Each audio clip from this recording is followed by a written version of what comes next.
l'Italie gagne sur la France 1-0, 1-0 parce que c'est... Questo film è già uscito al cinema in Francia varie volte dopo Donc, il che, est perché è una sorti en cosa... France encore plusieurs fois. Non, non, il n'est pas ressorti. Mais vous savez, je ne suis absolument pas chauvin. Donc, je suis très, très heureux que le film ressorte en Italie avant la France, pourquoi pas, mais c'est chouette. J'espère que cette sortie va inspirer la France. Ma in Francia non è mai riuscito, sarebbe una cosa abbastanza strana e così un pochino fuori del comune, però spero che l'Italia effettivamente, battendo così la Francia, dia anche l'ispirazione alla Francia per farlo riuscire. Una domanda sul film di ieri sera. Ci ha parlato sur la dello demande, stato del servizio vous sanitario avez in parlé de Francia, in l'état particolare per quanto riguarda la du salute service mentale. sanitaire en Quindi France, questo è un la caso question splendido mentale della in cui santé gli operatori mentale. sono C'est persone là, straordinarie, ma cosa c'est succede un in cas generale nelle strutture incroyable in et Francia? très beau, mais qu'est-ce qui se passe normalement dans les structures en France? Dans la La psychiatrie, psychiatrie, ouais.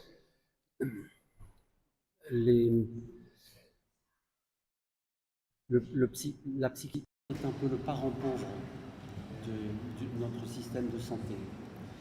C'est un champ, un secteur qui aujourd'hui souffre d'un très profond manque d'attractivité.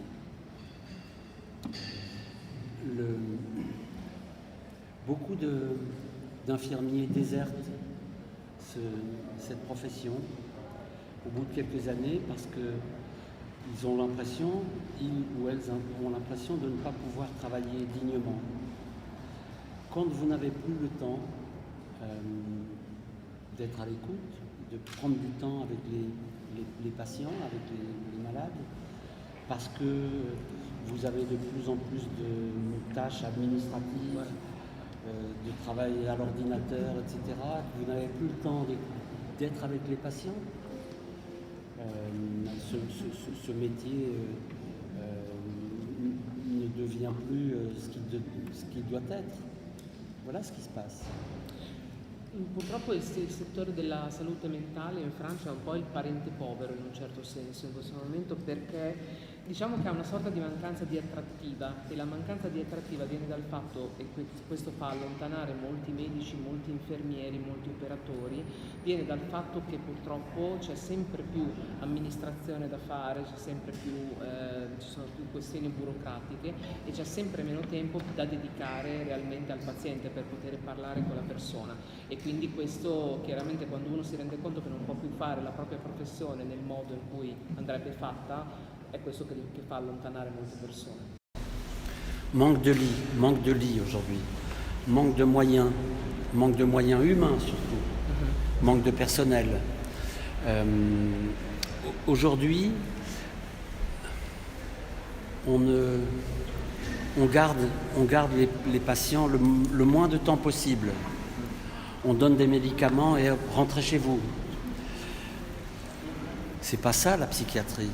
Une psychiatrie digne de ce nom, c'est pas une psychiatrie qui se contente de donner des pilules, un traitement chimique et de renvoyer les gens chez eux.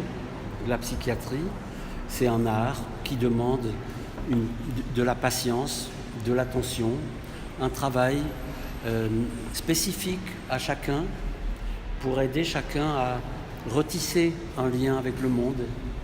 Et aujourd'hui, je dirais, dans ce monde capitaliste dans lequel on est, un schizophrène, ça n'est pas rentable. Hein, c'est ça la question, au fond. Et donc, à quoi bon dépenser beaucoup d'argent pour des gens dont on pense qu'ils ne seront jamais, guéris, au fond. E dunque diciamo che è una cosa abbastanza triste, perché è la situazione dell'ambito psichiatrico è una situazione, un ambito in cui manca tempo, mancano fondi e manca personale. La psichiatria è una vera e propria arte, È un'arte dove va esercitata la pazienza, va esercitata passione e va esercitato soprattutto un trattamento specifico per ogni persona che si ha davanti, mentre il sistema sanitario punta a trattenere il paziente e avere il paziente in cura il meno tempo possibile, trovare la cura giusta, le pillole giuste e poi mandarlo a casa. E purtroppo è gli operatori i veri psichiatri vorrebbero cercare di aiutare i pazienti a ricostruire un rapporto con il mondo, ma il mondo capitalista in cui viviamo oggi è un mondo in cui bisogna produrre, e il mondo produttivo di oggi, in fin dei conti, pensa che senso ha spendere dei soldi per delle persone che non possono ritornare produttive perché non guariranno mai del tutto. On est dans un monde de vitesse aujourd'hui. Tout doit aller vite. On est dans un monde où les choses vont de plus en plus vite et le soin, c'est quelque chose qui prend du temps, notamment en particulier en psychiatrie. Ça prend du temps. E siamo in un mondo dove bisogna sempre correre, va tutto velocissimo e la cura, soprattutto in psichiatria, è una cosa che invece prende del tempo, e quindi il tempo e la velocità ovviamente sono cose che non stanno sullo stesso piano. Una domanda a proposito di questo discorso, per quanto riguarda appunto il mondo in cui viviamo, il mondo capitalista e quant'altro, visto che succede anche nell'arte, che è inevitabile una commercializzazione dell'arte per chi vuole diventare un artista a livello professionale e guadagnarci, insomma, può succedere anche nell'ambito ospedaliero, psichiatrico, che si vada sempre di più verso una privatizzazione, una spersonalizzazione anche di questo. Donc, c'est quelque chose, c'est ce que vous faisiez, c'est quelque chose qui se passe par exemple aussi dans l'art, c'est de plus en plus commercial. Est-ce que c'est quelque chose qui va vraiment devenir quelque chose qui est comme ça aussi au niveau de la santé, qu'on va privatiser les hôpitaux et les choses. Donc, il faut, si on va payer, ça va, sinon... On voit bien aujourd'hui que ce qui est en danger dans notre monde, c'est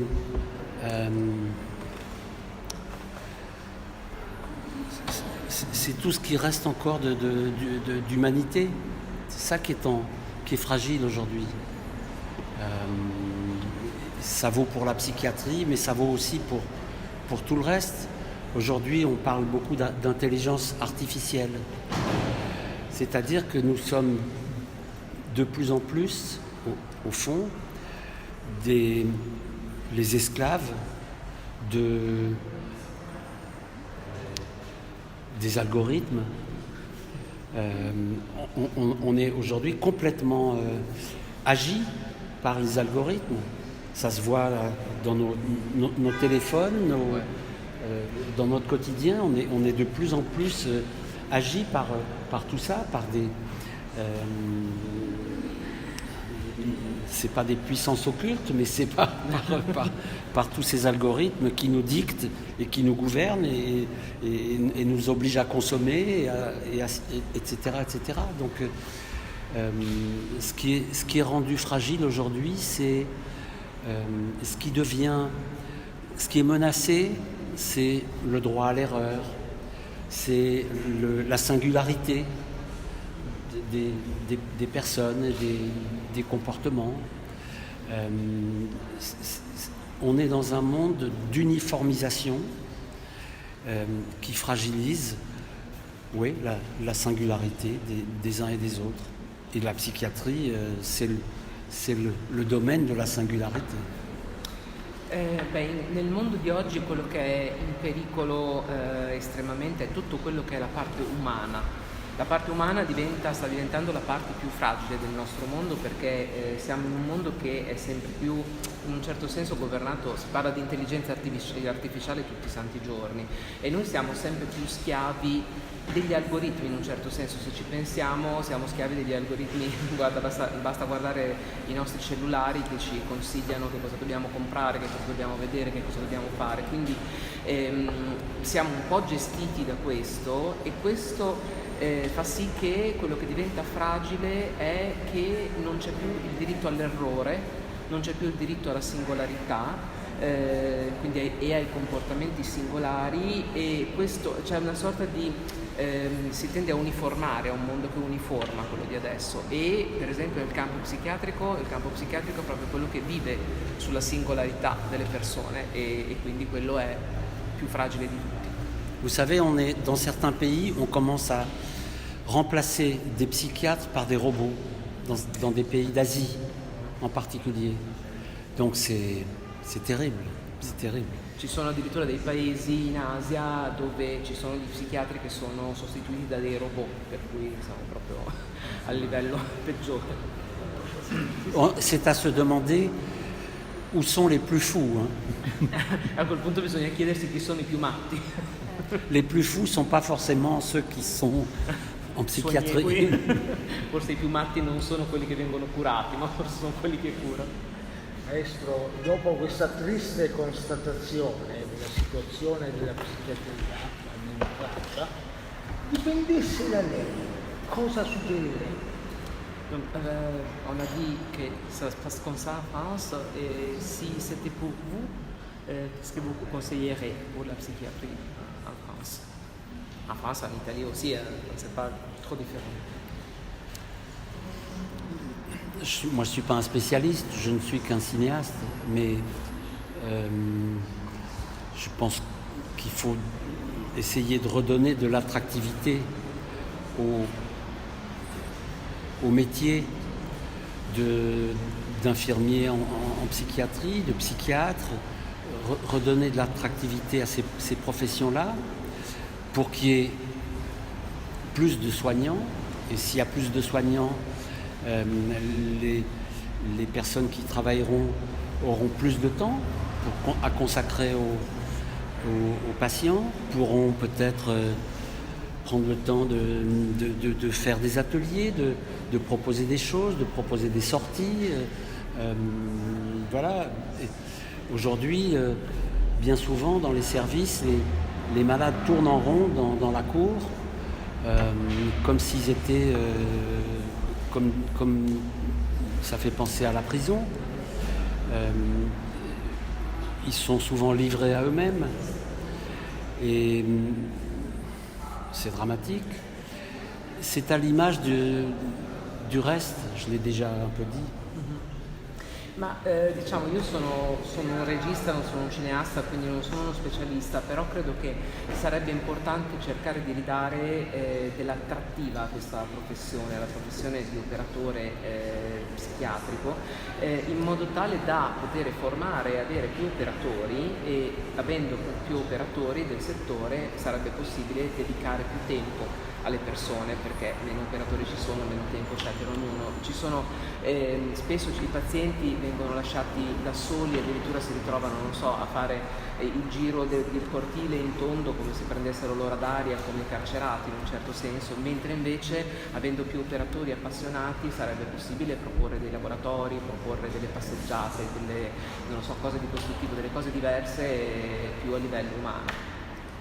Vous savez, la psychiatrie, c'est une loupe, c'est un miroir grossissant de notre monde, puisqu'on y retrouve des situations un peu radicales, un peu extrêmes. Et c'est pour ça que c'est une des raisons qui font que la psychiatrie m'intéresse très profondément, parce que on peut voir, on peut y lire toute la violence du monde. On la retrouve là. E a me interessa molto la psichiatria, perché io credo che sia veramente uno specchio, una lente di ingrandimento del mondo, e mette quindi in risalto le situazioni estreme, che però sono situazioni talvolta di violenza e appunto di difficoltà che sono tutti i giorni nel mondo. La psichiatria le mette proprio in risalto con una lente. Et c'est aussi une loupe sur les tourments de l'âme humaine. Ed è una lente di ingrandimento anche sui tormenti dell'anima umana. Una cosa appunto che ho notato guardando il film che le persone che sono state appunto intervistate, ma direi anche osservate nelle loro attività quotidiane, in qualche modo si sentono prese in considerazione, no? È un po' come anche certe scene, tipo quando magari loro stavano, non so, disegnando, creando, sembrava come quasi un accompagnare, non so, un bambino verso un processo espressivo. Ecco. E questa secondo lei è un po' la risposta, cioè la possibilità di ascoltare qualcuno e farlo esprimere. Une sorte de réponse à ces problèmes, de les écouter et de lui donner des moyens d'expression. Qu'est-ce qu'on voit dans le film? Qu'est-ce qu'on aperçoit? Parce que c'est pas un film qui prétend aller dans les détails, ni tout dire, il y a tellement à dire. Mais qu'est-ce qu'on voit? On voit un lieu dans lequel les patients ont le droit d'être ce qu'ils sont. Dans cette psychiatrie-là, on n'essaye pas de... On essaie d'aider les gens, de les accompagner, mais il ne s'agit pas de...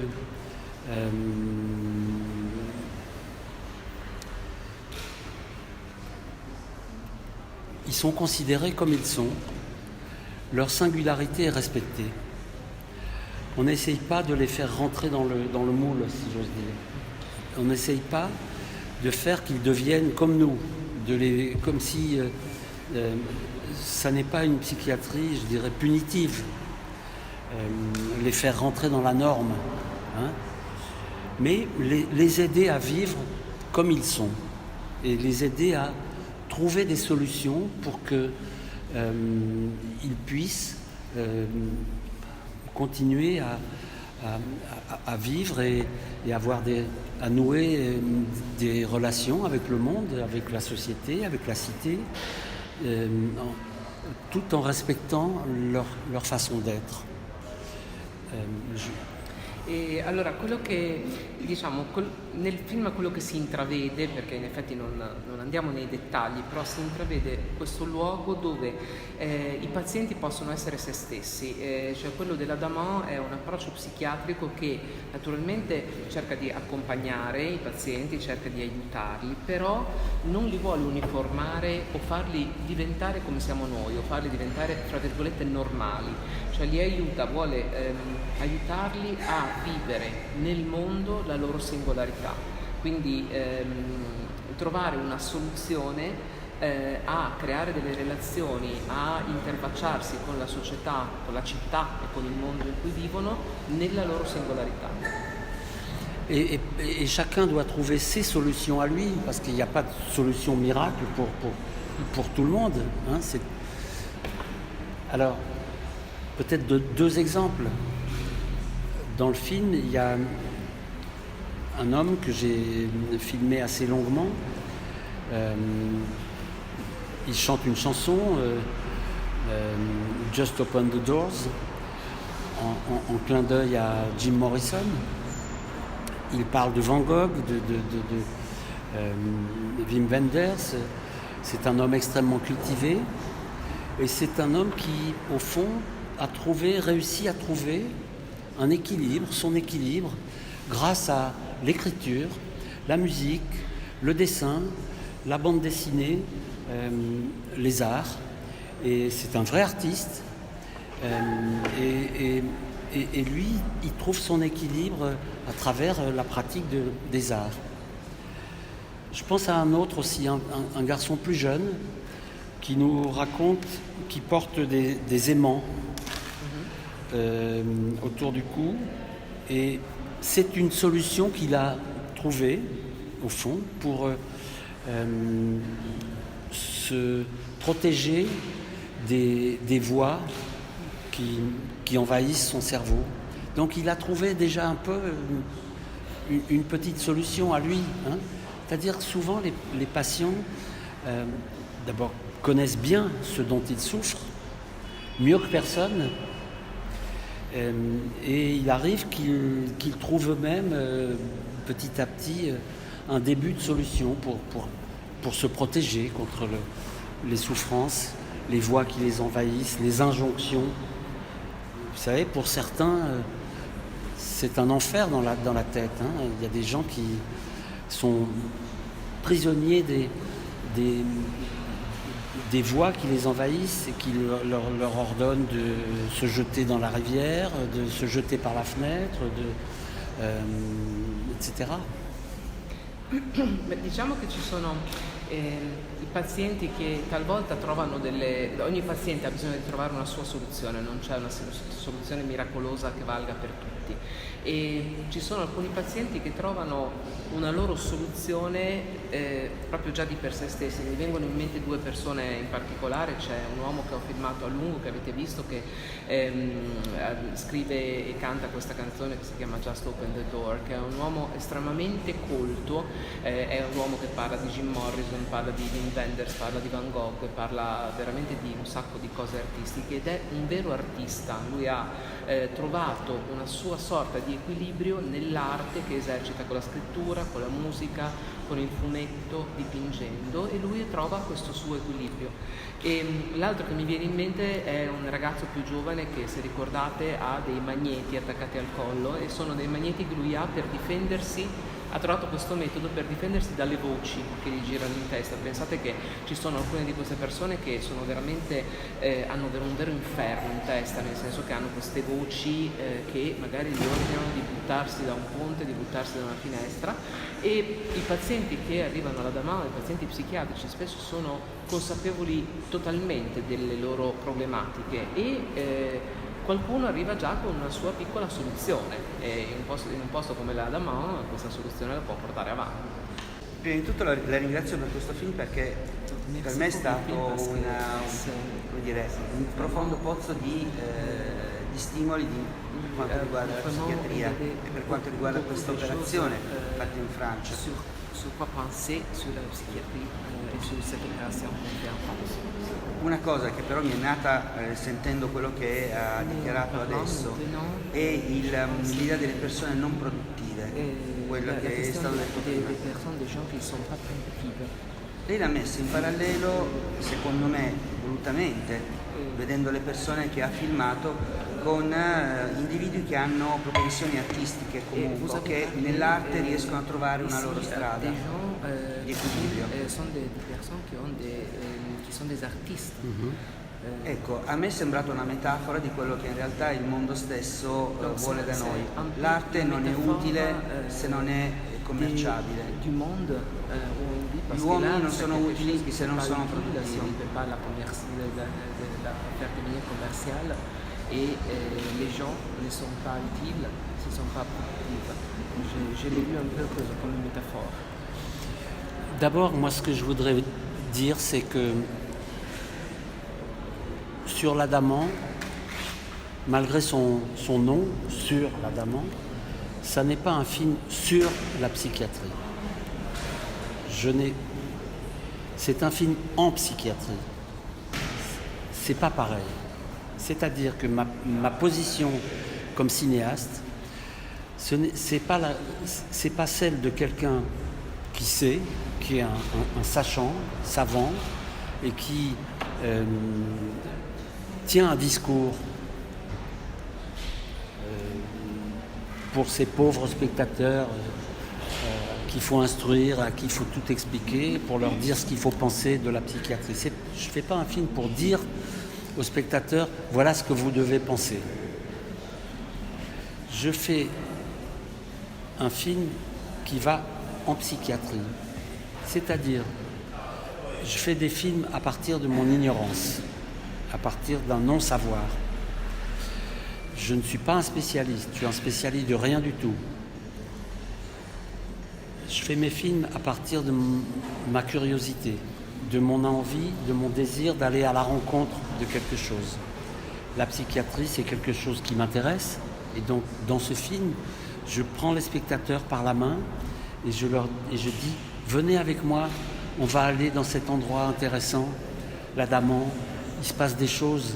Il y a une équipe qui travaille là, un peu en résistance, qui essaie de faire une psychiatrie à dimension humaine. Venez, allons voir. Voilà, première chose. Allora, sull'Adaman, anche se il titolo appunto è sull'Adaman, quindi non è in realtà un film sulla psichiatria, ma è un film dentro la psichiatria in un certo senso, perché io quando faccio film, io in questo caso soprattutto non sono uno specialista, non faccio un discorso, non faccio un film per insegnare qualcosa a qualcuno e per dire allo spettatore guardate vi faccio vedere come dovete pensarla su una determinata cosa. Io in genere faccio dei film partendo dal non sapere, dalla mia ignoranza e il mio istinto è quello di andare incontro a delle persone, a scoprire, ho il desiderio di andare a scoprire delle cose, quindi in questo caso porto lo spettatore per mano dicendo venite a vedere, c'è questa cosa particolare, questo Adaman, che è questo posto dove c'è questo gruppo di specialisti psichiatri che lavorano in questo modo così particolare, venite a vedere con me. L'autre chose, c'est que vous parlez du champ artistique comme si cela devait toujours être rentable. C'est ça, si j'ai bien compris. Hein?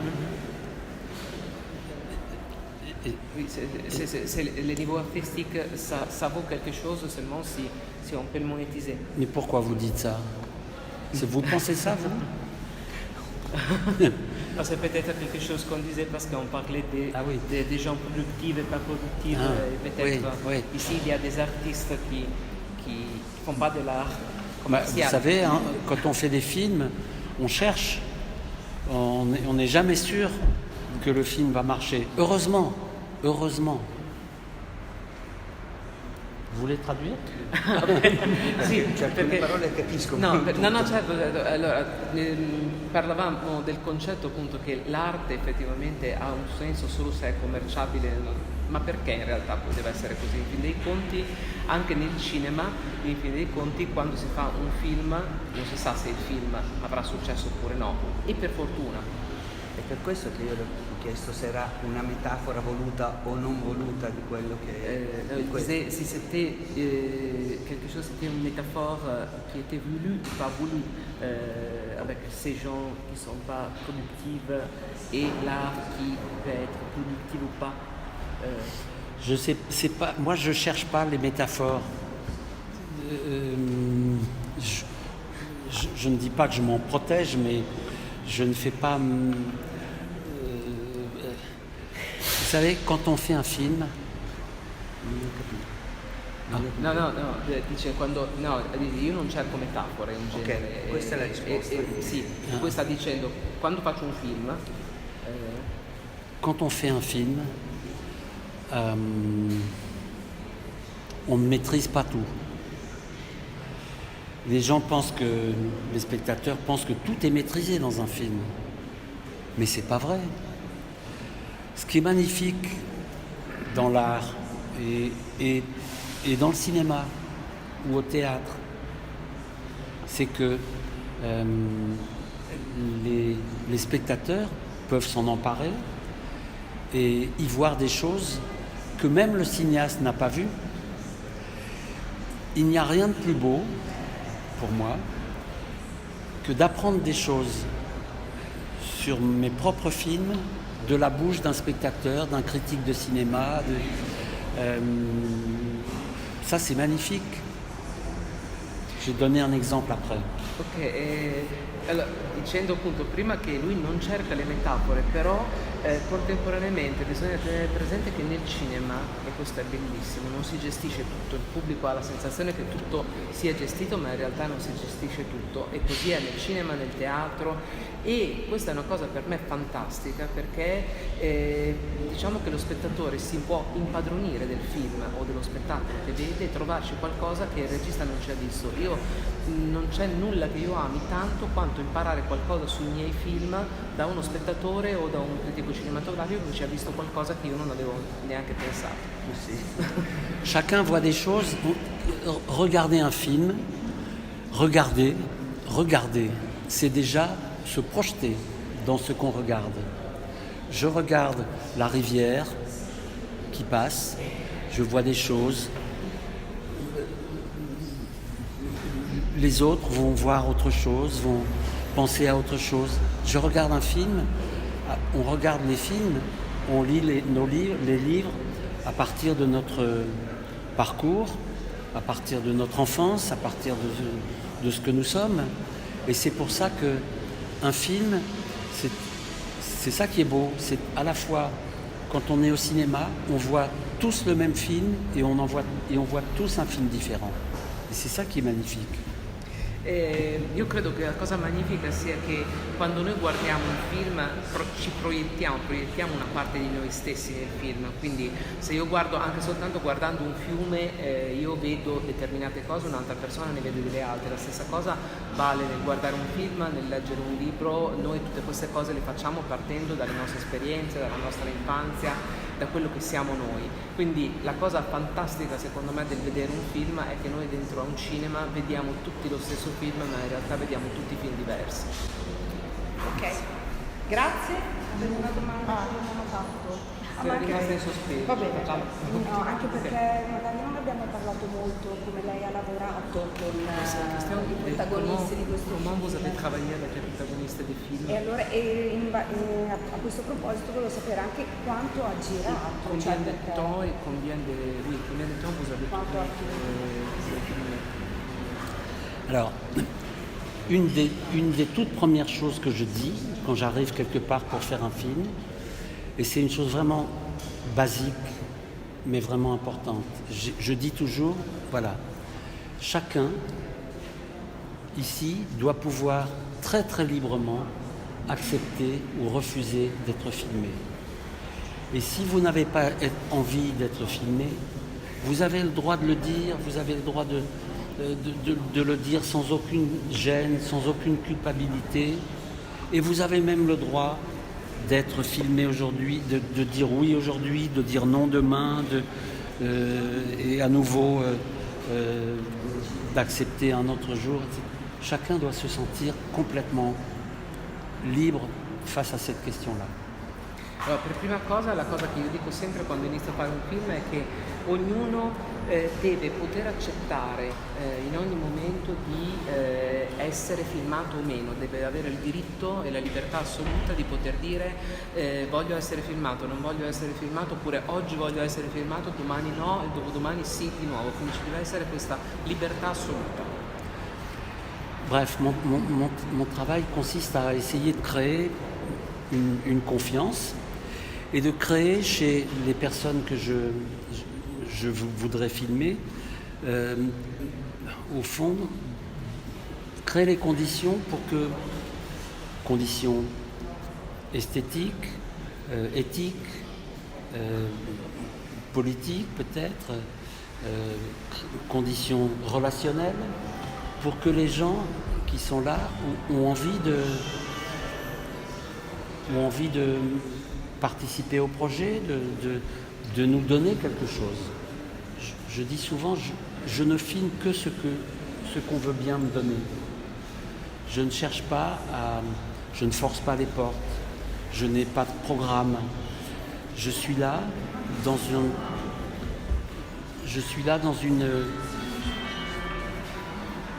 le plus disponible possible à ce qui se passe au quotidien. Et le film va s'improviser, s'inventer jour après jour, quotidiennement, en fonction du désir aussi des personnes qui sont là. Donc le film se construit dans la relation. Je suis un cinéaste de la relation. C'est ça qui est... Qu'est-ce que c'est ce film? Je peux continuer encore un peu? Oui. Qu'est-ce qui donne à voir ce film? Une rencontre avec ces personnes qui sont là. Le film nous emmène à leur rencontre. C'est rien d'autre. je propose d'aller à la rencontre des gens qui fréquentent la Daman, des gens qui travaillent là, et peut-être que cette rencontre va un peu nous modifier, changer notre regard, nous aider à perdre quelques-uns de nos préjugés, nous aider peut-être à dépasser les images toutes faites sur la psychiatrie, les représentations qu'on a tous de la psychiatrie, et nous aider à nous confronter à nos propres doutes, à nos propres préjugés. Allora, diciamo che io parto dal concetto che io sono un cineasta di relazioni, quindi la prima cosa che io faccio è cercare di creare una situazione di fiducia con le persone e di creare le condizioni estetiche, etiche, politiche magari anche, relazionali, perché quelle persone abbiano voglia di donarmi qualcosa. Io non parto mai con un piano preparato precedentemente, ma filmo soltanto quello che le persone mi vogliono dare e sono disponibile a tutto quello che mi vogliono dare in funzione del loro desiderio, e tanto è vero che il film viene appunto, non ha una pianificazione all'inizio, ma si costruisce giorno per giorno a seconda di quello che viene fuori dalle varie persone, a seconda di quello che vogliono dare. E in fin dei conti cosa ci fa vedere questo film? Ci fa vedere un incontro con delle persone, nient'altro che questo. Quindi la mia intenzione è portare lo spettatore in questo mondo, a conoscere queste persone che frequentano questo luogo, le persone che ci lavorano, e magari diciamo che questo incontro ci può cambiare forse in qualche modo un po', può cambiare un po' farci perdere qualche pregiudizio, farci superare qualche idea preconcetta sulla immagini preconcette sulla psichiatria, e proprio attraverso il confronto.